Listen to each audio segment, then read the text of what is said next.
Boa tarde, está com o programa Eclésia, o espaço que à quinta-feira reflete sobre o passado, mas não sem antes olhar o presente. Silêncios e silenciamentos na comunicação social. O tema reúne por estes dias em Fátima profissionais do setor da comunicação numas jornadas promovidas pelo Secretariado Nacional das Comunicações Sociais da Igreja Católica. O padre João Aguiar, diretor deste organismo, realçava ao programa Eclésia a importância do debate deste tema. Em primeiro lugar, é relevante porque neste encontro aqui em Fátima se juntam comunicadores não apenas pertencentes ao espaço da Igreja, mas também ao mundo, digamos, laico da comunicação social. Depois é importante porque o tema do silêncio como reflexão e dos silenciamentos como opção ou como imposição precisam de ser seriamente refletidos. O silêncio precisa ser refletido neste ambiente de pressa e precisamos de saber se é um silêncio de reflexão, se é um silêncio de cobardia, e os silenciamentos precisamos mais uma vez de saber se são aqueles que nos são impostos pelo contexto económico, pelo contexto político, enfim, pelas pressões das próprias condições de trabalho, ou se também nos são impostos pelo medo que às vezes os comunicadores têm também de abordar determinados problemas, seja por insegurança intelectual, seja por desconhecimento da relevância social dos temas, enfim, seja às vezes até por um pudor que se chama respeito humano e que considera que Deus está fora do mercado. A Igreja Católica quer estar presente na próxima Feira Internacional do Turismo na FIL. Esta é uma das prioridades da Pastoral do Turismo, que quer continuar a apostar na formação de guias e agentes de turismo, bem como a marcar presença online. Assinala-se hoje o Dia Mundial do Turismo. Para que esta atividade se torne viável a médio e a longo prazo, deve estar ao serviço de iniciativas energicamente sustentáveis e de menor impacto ambiental. Um alerta deixado na mensagem do diretor da Obra Nacional da Pastoral do Turismo, que se inspirou na mensagem do Conselho Pontifício para a Pastoral dos Migrantes e Itinerantes. No que diz respeito ao nosso país, o Padre Carlos refere 3 aspectos a cuidar. Por um lado, urge continuar com o investimento em energias renováveis, incentivando os agentes turísticos a usá-las numa maior escala. Por outro, há a necessidade de um esforço redobrado de todos para evitar o excesso de poluição e de produção de resíduos. E, por fim, apela a uma urgente política para a floresta e para a reflorestação. Para o próximo ano, afirma que este dia será assinalado com o arranque das Jornadas Nacionais do Turismo, a decorrer de 27 a 28 de novembro de 2013, em local ainda a definir. Outra das estratégias definidas para o próximo ano pela Pastoral do Turismo é a participação na Bolsa de Turismo de Lisboa. A participação na Bolsa, na BTL, na Bolsa Turismo de Lisboa, é um elemento fundamental, na medida em que ali temos toda a realidade do turismo e, portanto, naturalmente também não só o turismo religioso. E particularmente depois iremos pensar na participação de alguns agentes turísticos ligados também ao turismo religioso e que vamos convidar no sentido de integrarem também um espaço que pretendemos dinamizar como o espaço da Pastoral do Turismo em Portugal. A Obra Nacional da Pastoral do Turismo definiu ainda na sua programação a apresentação do seu espaço na internet. É já no próximo dia 22 de novembro, em Lisboa. O site será o grande espaço de apresentação da obra, o que é a obra, os seus conteúdos, os documentos que vamos disponibilizar. Será o grande meio de comunicação, naturalmente aberto, obviamente, a quem depois quiser consultar, no sentido de conhecer as orientações, de conhecer também a nossa programação. O endereço? Sim, www.pastoraldoturismo.pt. O Departamento vai também apostar na formação de guias e agentes turísticos em parceria com o Secretariado Nacional dos Bens Culturais da Igreja. O envio de um inquérito às paróquias para saber quais as estruturas e serviços relacionados com o turismo já existente e a tradução das orientações para a Pastoral do Turismo do Conselho Pontifício para a Pastoral dos Migrantes e Itinerantes a distribuir às comunidades católicas constituem também prioridades para 2012-2013. O que a equipa da Obra Nacional da Pastoral do Turismo espera é que este seja um tempo de crescimento, de serviço e de valorização do turismo. Não queremos substituir o Estado, queremos ser um complemento ao Estado. Quem o diz é o presidente da Sociedade de São Vicente de Paulo, numa altura em que os pedidos de ajuda à família vicentina têm aumentado significativamente. O que eles fizerem, eu também vou fazer. O auditório Paulo VI em Fátima foi o palco escolhido para mais um encontro da família vicentina. A temática centrava-se na família e evangelização. O grande desafio para a evangelização na família é capaz de ser isto, fazer com que a família seja também uma referência e um lugar de estar, e onde as pessoas se sintam bem a partir também, para nós cristãos, daquilo que é o Evangelho da caridade, o Evangelho do amor, para nós mais ainda a exemplo de São Vicente de Paulo. O grande desafio à família vicentina, mas às famílias hoje, é saber passar e conseguirmos passar que é necessário olharmos para a realidade toda a partir dos olhos da caridade.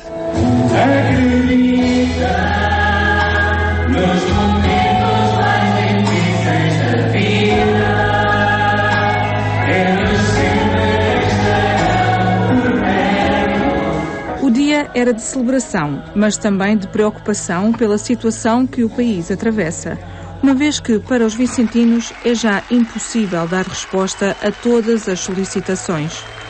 As solicitações são mais que muitas neste momento. De facto, São Vicente dizia: os pobres são o meu peso e a minha dor. Neste momento é um bocadinho o que nós sentimos.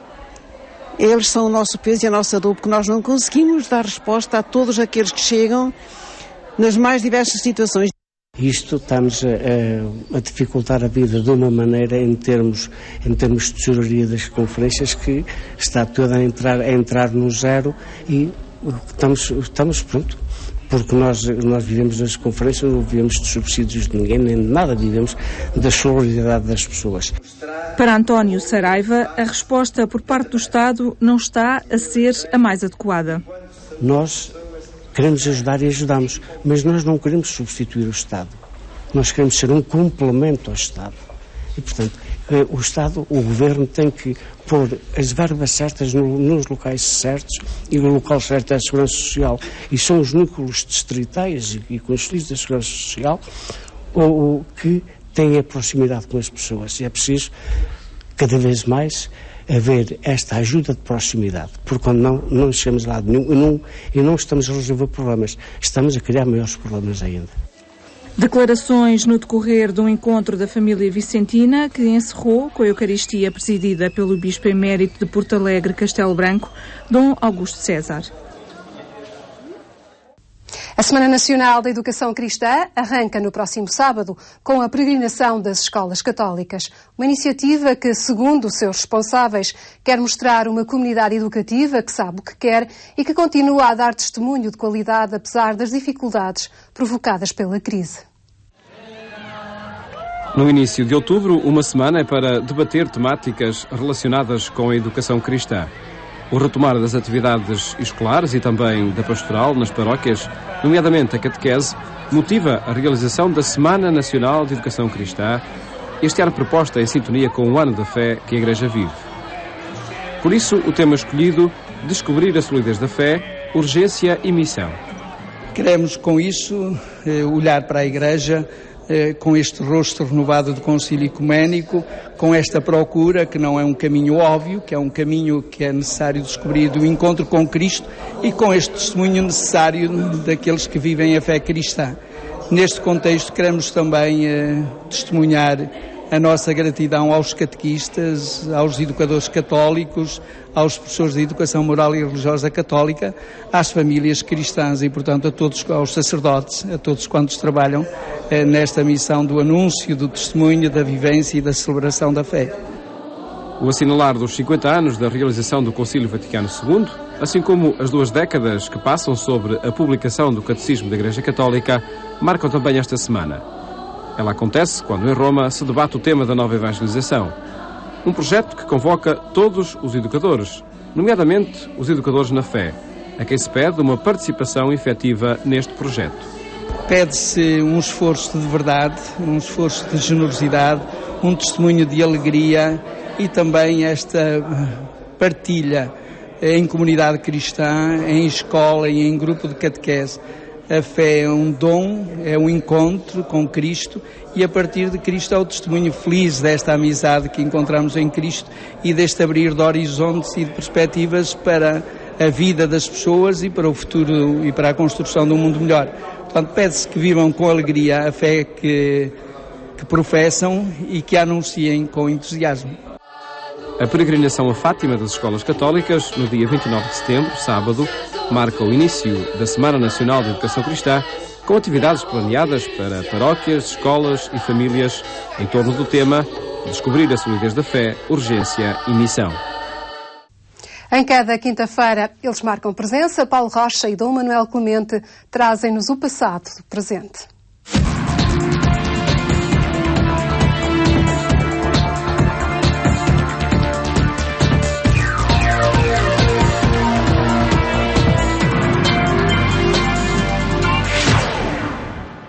O tema da nova evangelização motiva a proposta que fazemos de descoberta de um documento, a Carta a Diogoneto, um documento do século II, que ao longo destas semanas temos estado a apresentar aqui nesta rubrica O Passado do Presente, ou melhor, que o Sr. Manuel nos tem estado a apresentar. Muito obrigado, Sr. Manuel, obrigado por estar uma vez mais connosco. O gosto é todo meu. Para, de facto, encontrarmos as fontes, nomeadamente esta carta que vai sendo, vemos aqui em cada semana, uma inspiração para a evangelização nos dias de hoje. E assim deve ser, Paulo. Assim deve ser, e com certeza que os telespectadores que têm seguido o nosso programa têm redescoberto, como todos nós, um texto extremamente inspirador. Portanto, nós estamos no final do século II, há um autor cristão, que não sabemos quem é, que escreve a um pagão, chamado Diogoneto, e que lhe apresenta o cristianismo. E nós hoje estamos no século XXI, no século II, Alexandria, século XXI, Portugal, realmente e aparentemente tão longe, mas tão perto. Não é? Com essa mesma preocupação de apresentar o Evangelho. Também. Exatamente, e por isso que é isso que se pretende com a nova evangelização. Então vamos à seiva inicial, vamos àquilo que é verdadeiramente cristão, retintamente cristão, e que hoje está tão disponível também. O trecho de hoje da Carta a Diogoneto que nós vamos ver é um trecho que acentua aquilo que é mais de acentuar no cristianismo em qualquer altura e mais convincente no cristianismo. Trata-se da bondade. Da bondade. Nós temos, enfim, com a filosofia, aqueles transcendentais, daquilo que no ser humano, de alguma maneira, vai além dele e o chama sempre e o define constantemente em torno de coisas como a verdade, como a bondade, como a beleza, não é? Mas o transcendental bondade, julgo eu, que é a chave da questão. Porque a própria verdade se define no bem e o bem é belo. Aquele trecho de um grande autor, felizmente vivo, o Cardeal Martini, italiano, que uma vez comentando uma passagem de Dostoiévski, em que um dos autores, num dos seus romances, diz que a beleza salvará o mundo, e depois comentando isto, o Cardeal Martini diz a beleza que salva o mundo é exatamente a beleza do amor. O amor que esplende de tal maneira que acaba por preencher a própria dor e por salvar a própria dor. Bem, ora, a bondade é efetivamente a verdade do Deus cristão, porque um autor do Novo Testamento, um século e tal antes do autor da Carta a Diogoneto, já tinha dito, na primeira carta de São João, que Deus é amor. E que quem ama conhece a Deus e quem não ama não conhece a Deus. Portanto, nós, em Jesus Cristo, percebemos que a verdade de Deus é a relação que Jesus tem com aquilo a quem chama o Pai, não é? E que a partir daí se alarga a todos aqueles que são criaturas do mesmo Deus. Não é? Portanto, o amor é a verdade de Deus e, portanto, o amor é a verdade das coisas. E isto não era assim nada líquido na sociedade pagã. Não é? Pelo contrário, até parecia que a força é que era a verdade. Não é? O Império impunha-se pela força. Essa força depois tinha uma expressão jurídica, que é uma grande criação do Império Romano, que é o direito, não é? A norma geral a que todos se submetiam, uma fonte única da autoridade. Mas para o cristianismo, não. Aquilo que verdadeiramente une, muito além da força e muito além do próprio direito, porque dará alma ao próprio direito, é o amor. E esse trecho eu peço ao Paulo para ler, porque é precioso. Se o amares, a Deus, serás imitador da sua bondade. E não te admires de que o homem se possa tornar imitador de Deus. Ser feliz não consiste em tiranizar o próximo, nem em sequer possuir mais do que os mais fracos, nem em ser rico e violentar os inferiores. Na verdade, é imitador de Deus aquele que carrega com o fardo do próximo, e naquilo em que ele é superior, deseja beneficiar o outro inferior, e possuindo as coisas que recebeu de Deus, distribuindo-as generosamente pelos necessitados, torna-se Deus dos que a recebem.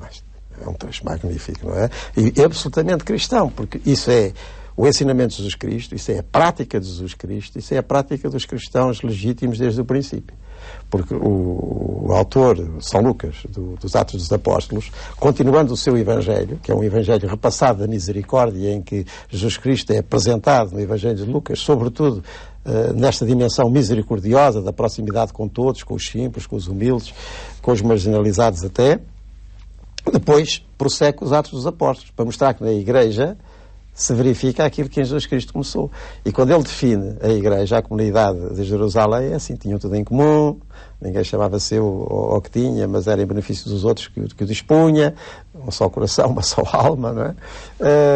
Portanto, isso é a definição da comunidade cristã. E é aquilo que hoje, na nova evangelização, se tem que, sobretudo, apresentar nas famílias cristãs, nas comunidades cristãs, em qualquer manifestação da Igreja. Portanto, do conjunto, da Assembleia, daqueles que são convocados por Jesus Cristo para que o seu Evangelho continue a ser, efetivamente, Evangelho. Uma boa notícia para todos.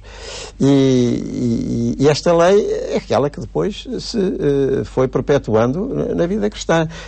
Enfim, temos falado já nos programas anteriores como o cristianismo se demonstrou como a alma do mundo, enfim, vimos no último programa, e outras concretizações do Evangelho, mas também no que diz respeito à caridade, e sobretudo aí.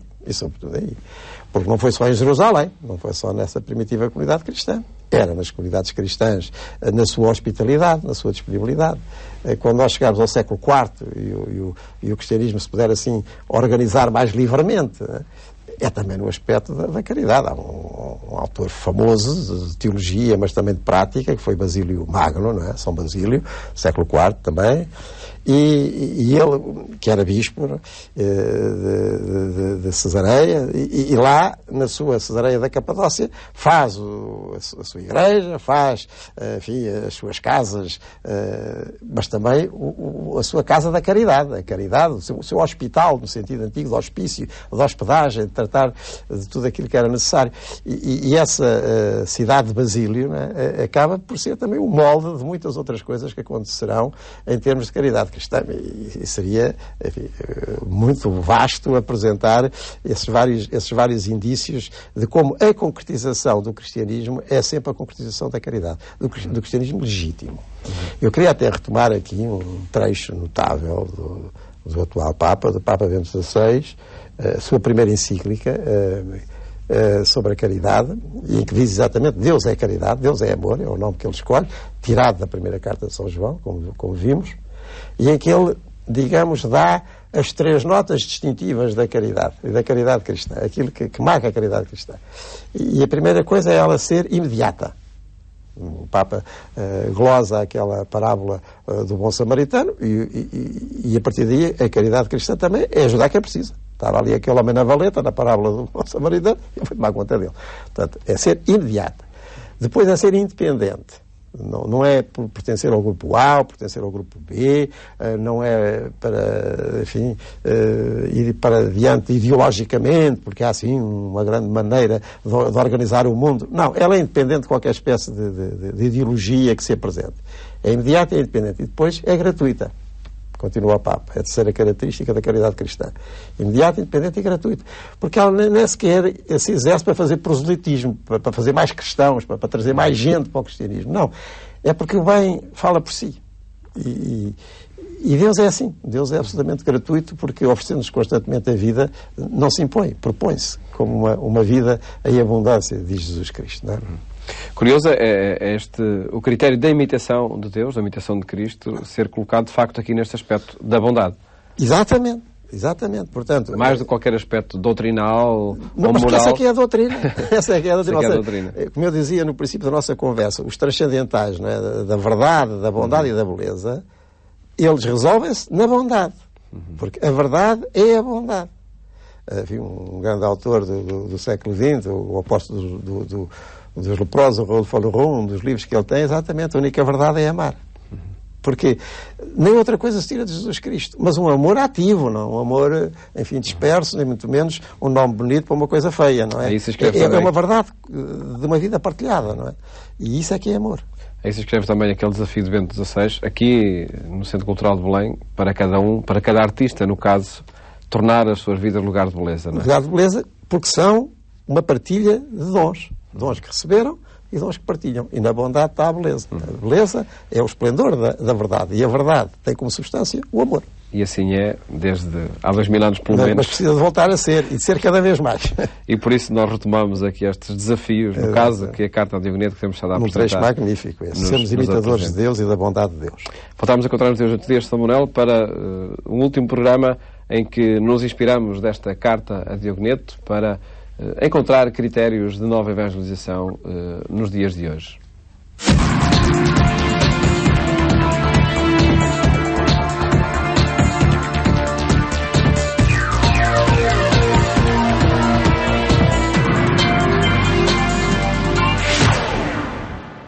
Uma rubrica que poderá acompanhar em agência.eclésia.pt, o portal que reúne conteúdos multimédia de Eclésia Televisão, Eclésia Rádio e Eclésia Agência de Informação. Fique bem e até amanhã, se os quiser.